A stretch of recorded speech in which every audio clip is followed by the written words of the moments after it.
Hey folks, Joshy here, back with BJ and Game Day for the first episode of 2026.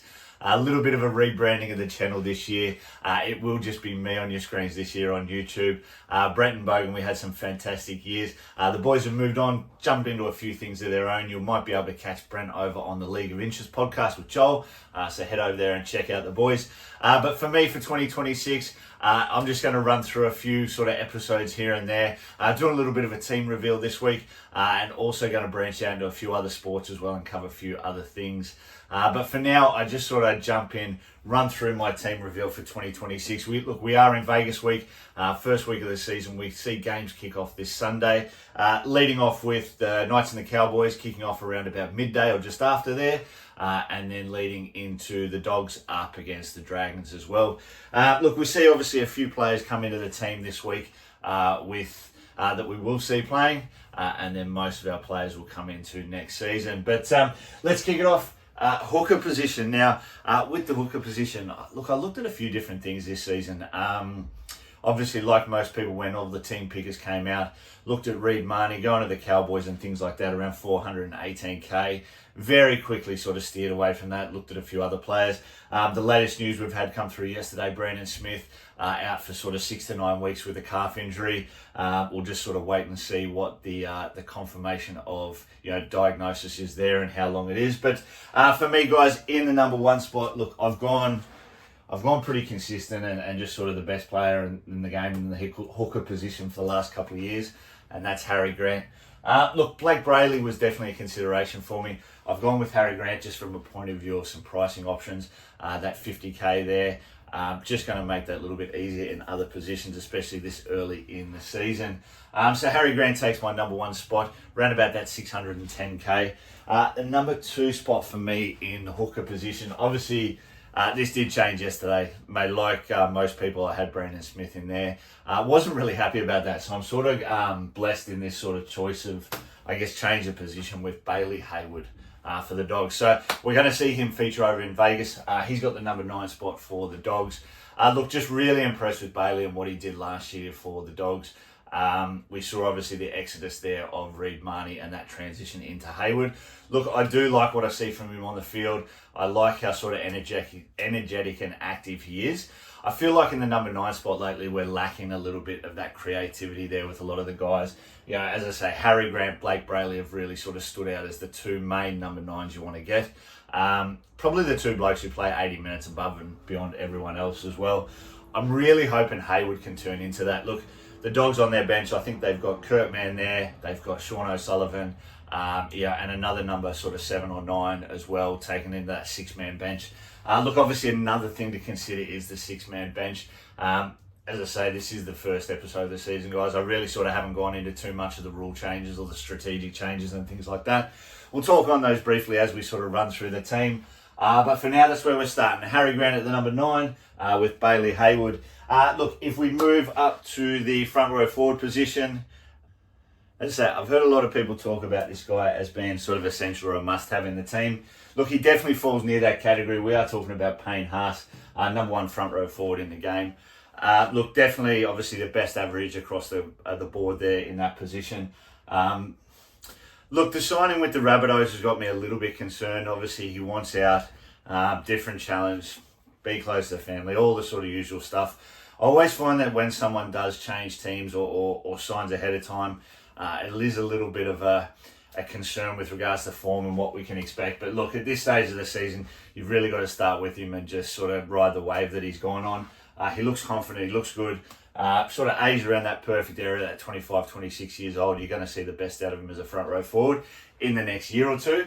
I actually think the Broncos getting rid of him, you see front row forwards going to their twilight, that's sort of 27, 28 years. So I actually think the Broncos get value out of him with sort of what South is going to have to pay.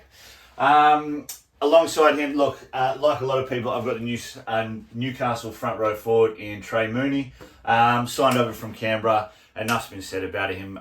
Good, explosive, we expect to see the scores, obviously, that we see from the Payne Haas's, the Chloe Matungis, the Terrell Mays, and things like that. So, look, if we can see a 60 to 65 average out of him to begin with and sort of build on that from there, let's just see how explosive he can be.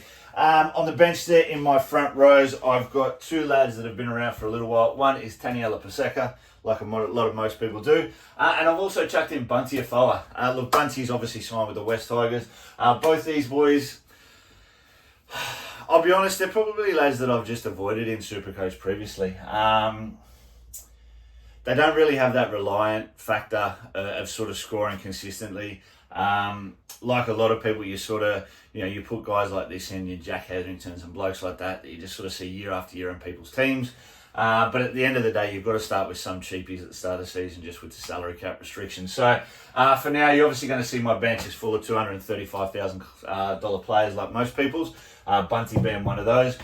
In saying that, look, he gets an opportunity to come back here to the West Tigers to Australia, perform as a starting front rower. Paseka the same for Manly. I think these two boys have got a little bit to step up and prove. And hopefully we can get some points raised in there and get some money out of them before we trade and move them on. Moving on to the second row position. Now, I actually lead off with a Gold Coast Titans second rower here in Beau Fermor. Just trying to sort of look at angling a little bit of a pod fact here. Look, he sits at 650k, so he's by no means cheap. One thing Beau does have is attacking ability. Look, with David Fifita moved on, I think the Titans get to just sort of regroup and sort of redevelop. I think they will be down the wrong end, obviously, of the table. But this guy is class. He attacks well. He finds gaps. He runs gaps. Scores tries. I think he can average well, and I think at probably 3 or 4% ownership, decent sort of pod look. Another one here, look, class all over, is Angus Crichton.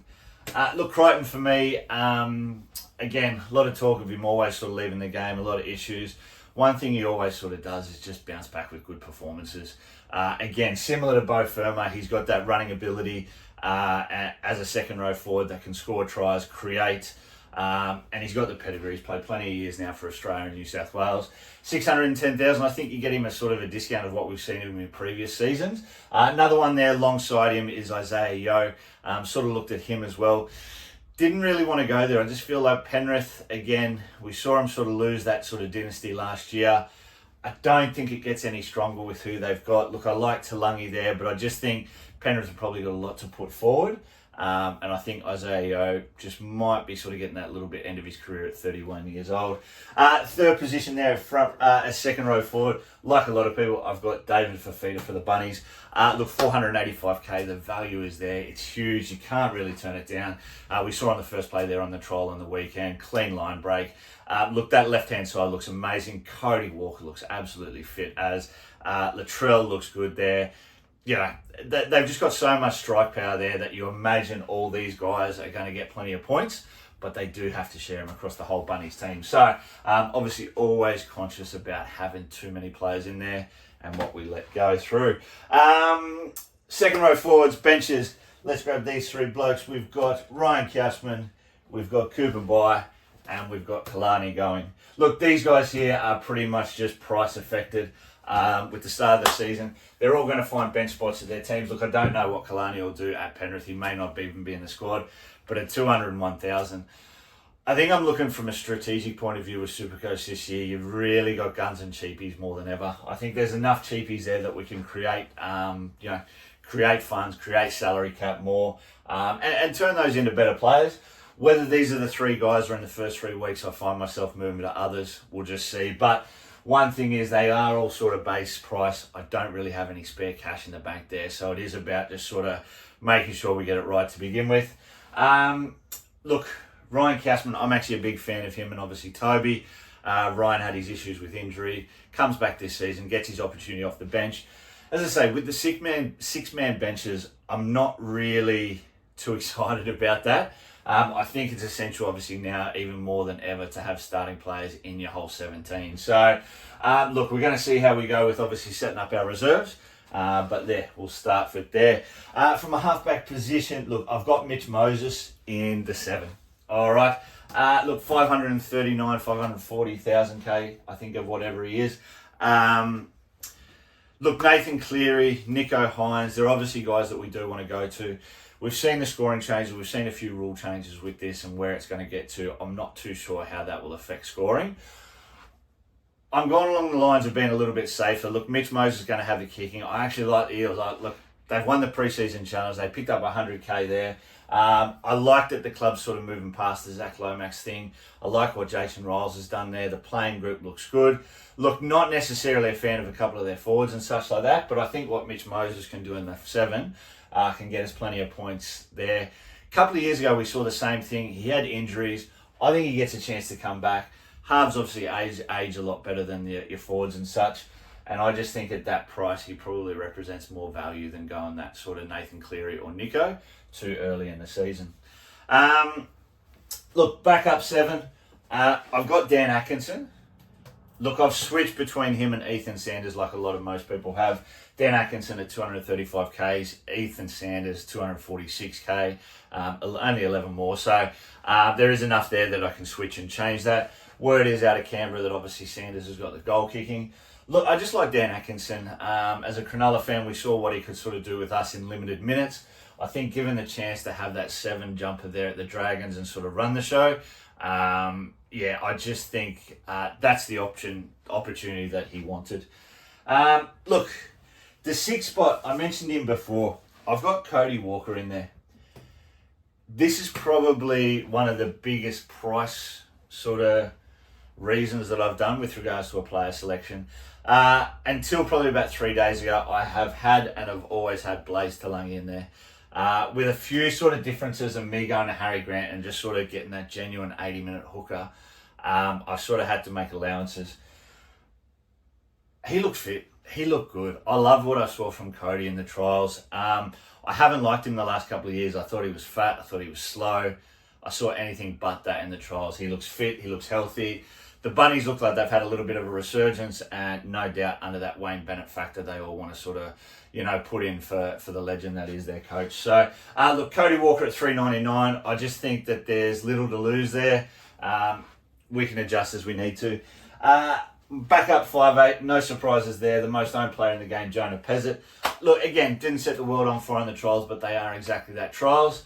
And the fact is that the Eels came out and won the pre-season challenge with him playing as well. So, look, he comes from a good system, the Storm.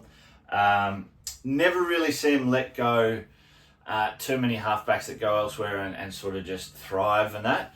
But I think at the time with sort of Munster and Jerome and Harry and what they've got there, I think they've sort of just got enough to get them through the next couple of years. So, look, there was the opportunity for him to take a more leading role at a different club. That turns out to be the Eels. I think he'll work well with Mitch Moses. I do like the fact that I've got both these guys in here. Look, I reckon they can sort of split the points. We saw how effective Dylan Brown could be on that left-hand side from a running position. Jonah Pezzett, I can't see why he isn't the same. I do like a few of the backs that the Eels have got there coming through as well.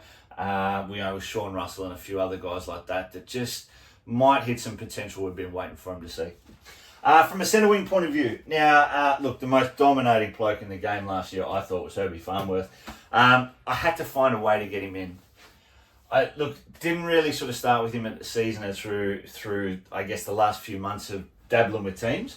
But once I sort of looked through over everything, watched a bit more footage of him, seen the trials, liked what I've seen.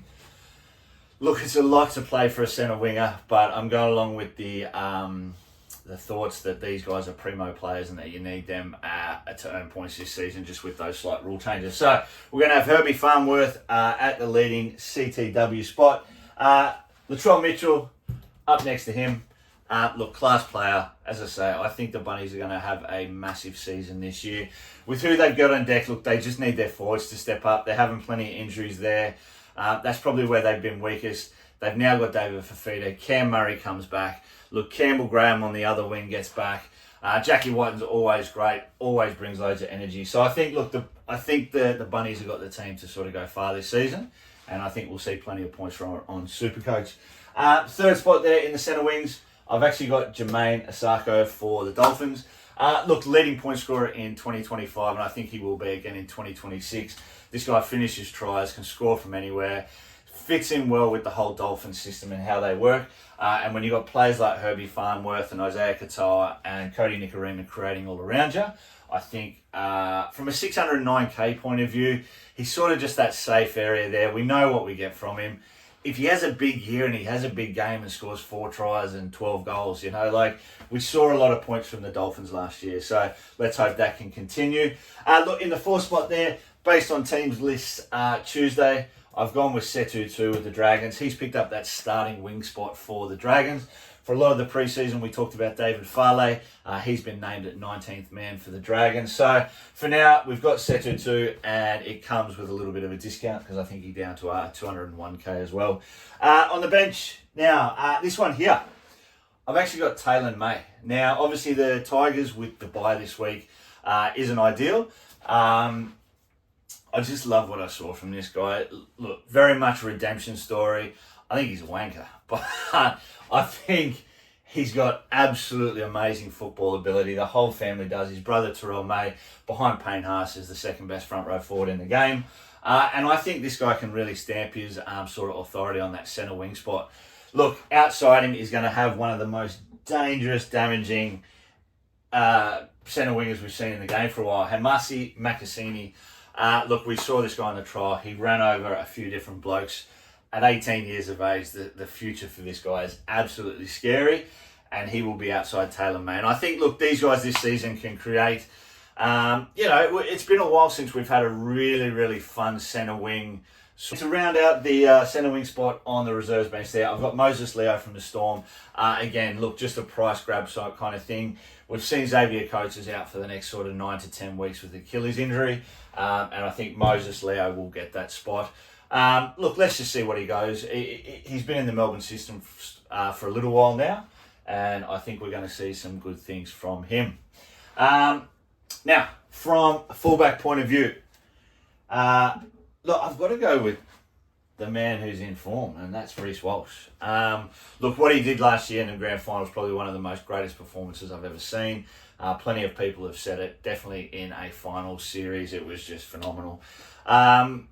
He really took that vibe into the Australian camp over in England. You know, you saw him with the locals over there, and just he's taken this on himself to be the face of the game, and I think it's awesome. And I just think from a Supercoach point of view, he'll want to do the same thing. He thrives under the pressure.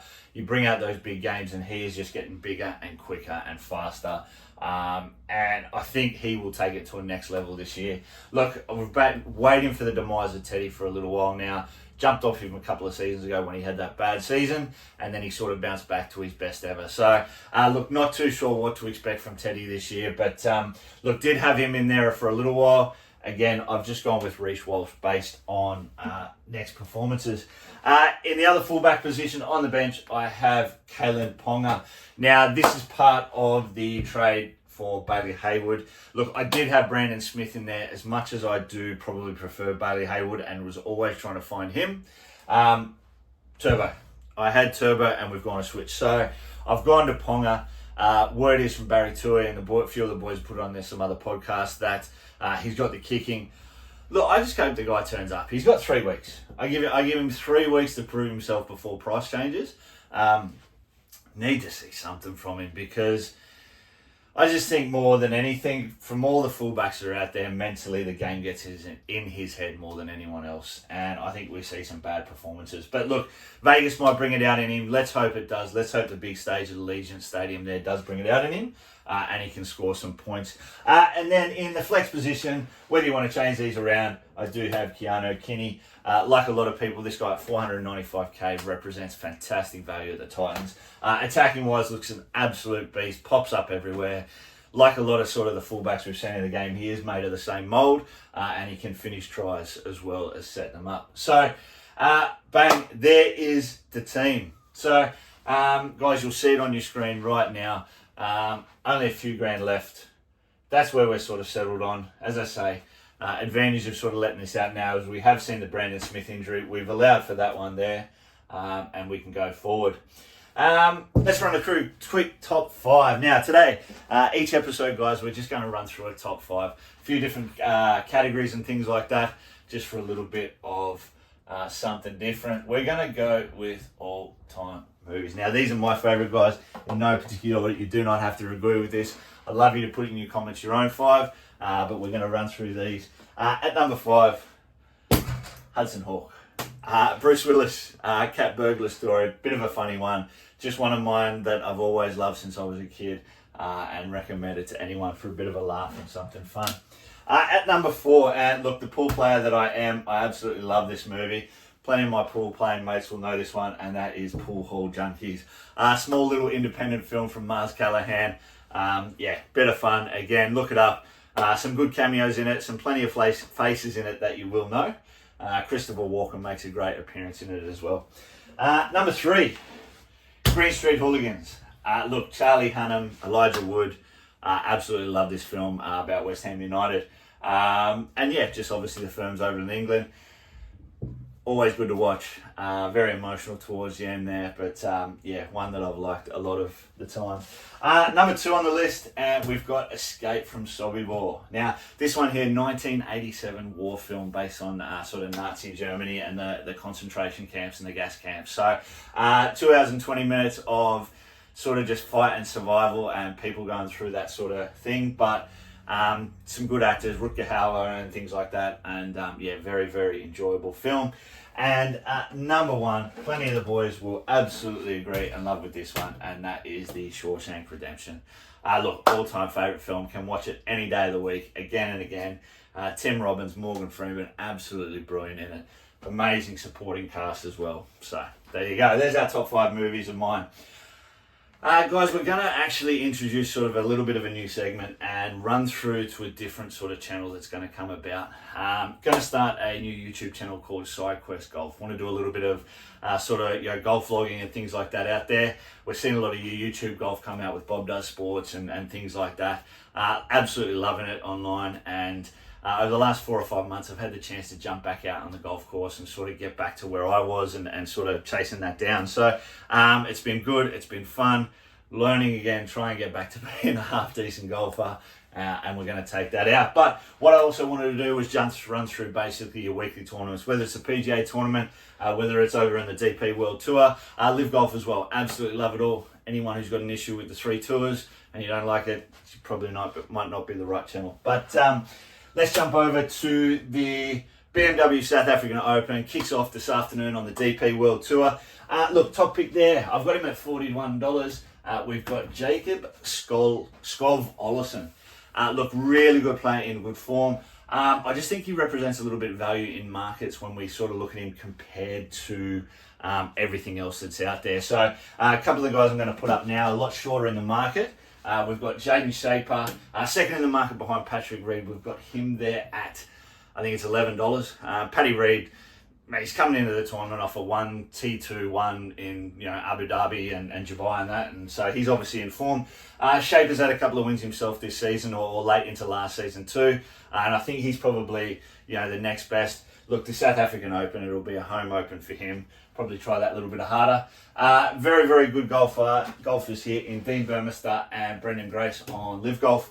They'll be over there playing in the South African Open, their home open as well. $15 in the market, either of those. So, look, those are my 4 tips for that one. We're going to multi those over across into 3 from the Cognizant. Top tip there, actually going with Max McGreevy. Some great form lately. Sitting at about 40-1 currently in the market. A few places got him a little bit shorter at 30s and 35s. But look, I think the course over there really sort of suits him just fine, and I think he's ready to win a tournament. Christopher Rattan, actually gone across there from the DP World Tour in the off-season, qualified for that, and he's taken up status on the PGA Tour. A couple of decent results. I think it was a T30 and a 48 at the WM Phoenix in the previous tournament. So definitely one to watch out for. Sits around that 50-1. And then the third player there we're going to go is Nico Echevarria. Look, again, another player in a little bit of form. Just waiting for him to fit that right position where he sort of does take it on and compete in a tournament. But we're going to multi across the board there, guys, and we'll chuck up some odds for those. But that's the first episode for 2026, guys. We've got a team reveal, we've got our top 5, we've got our golf there. Guys, we're going to branch out into boxing, we're going to branch out into darts, we're going to branch out into everything. Each week when we come back, we're going to update you on trades and things like that. We'll run through our new golf tournaments, we'll run through everything. But thanks for joining us, and we'll see you all on the next one. Cheers.